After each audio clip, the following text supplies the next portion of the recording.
Markus pasal 4 ayat 26-29.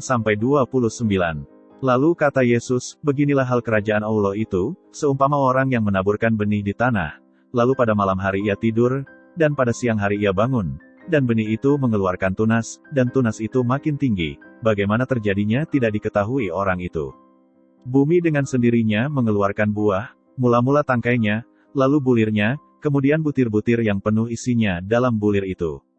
Apabila buah itu sudah cukup masak, orang itu segera menyabit, sebab musim menuai sudah tiba.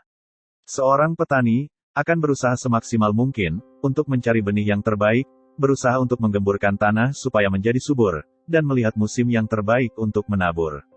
Agar benih yang ditaburkan dapat tumbuh dengan subur. Setelah itu, sang petani tinggal menunggu benih itu memunculkan tunasnya. Namun, sang petani tidak mengetahui bagaimana benih itu berproses di dalam tanah sampai bertumbuh, dan siap dipanen. Rahasia pertumbuhan itu ada dalam benih, bukan pada tanah atau udara. Semua itu memang membantu pertumbuhan, tetapi benih itu sendiri bertumbuh, menurut sifat alaminya.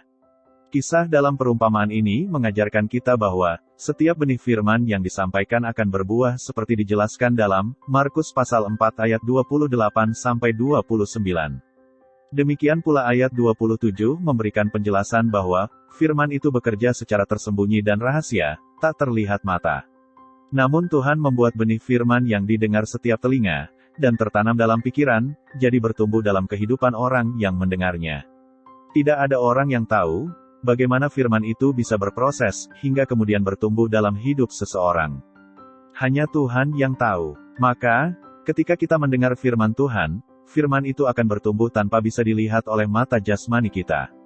Firman itu secara tersembunyi, memiliki kuasa untuk mengubah hidup kita. Tidak heran jika, seringkali kita mengalami, bagaimana firman menegur kita, menantang kita, menghibur kita, atau menguatkan kita. Dan bila kita memberitakan firman Tuhan, kita tidak perlu mengkhawatirkan pengaruh firman pada diri orang yang kita beritakan.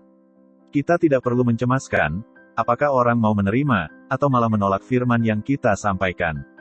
Yang penting adalah, beritakanlah firman itu kepada sebanyak mungkin orang.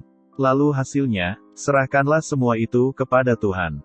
Seperti halnya benih yang ditabur, akan bertunas, bertumbuh, dan menghasilkan buah.